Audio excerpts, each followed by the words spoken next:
એક યુવકની છરીના ઘા મારીને હત્યા કરી દેવામાં આવી હતી અને બાદ પોલીસે ઝડપથી કાર્યવાહી કરીને આરોપીને પકડી પાડ્યો છે અને આરોપીનું ઘટનાનું રિકન્સ્ટ્રક્શન કરવામાં આવ્યું હતું। શહેરના લીંબાત વિસ્તારમાં રૂપિયાની લેતી દેતીના વિવાદે ઉગ્ર સ્વરૂપ ધારણ કરતા એક શખ્સની હત્યા કરવામાં આવતા વિસ્તારમાં ચકચાર મચી ગઈ હતી।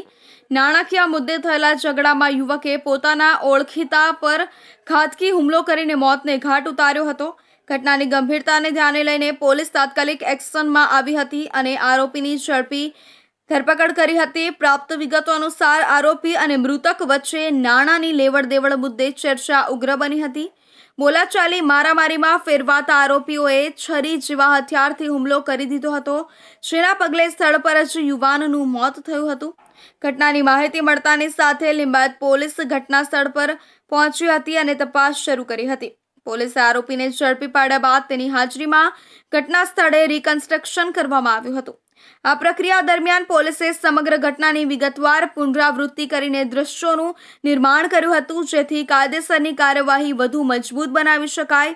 હત્યા કેસમાં આઈપીસી કલમ 302 હેઠળ ગુનો દાખલ કરવામાં આવ્યો છે અને લીંબાયત પોલીસે વધુ તપાસ શરૂ કરી છે। પોલીસે જણાવ્યું હતું કે આ પ્રકારની ગંભીર ઘટનાઓમાં ઝડપથી કાર્યવાહી કરવામાં આવી રહી છે, જેથી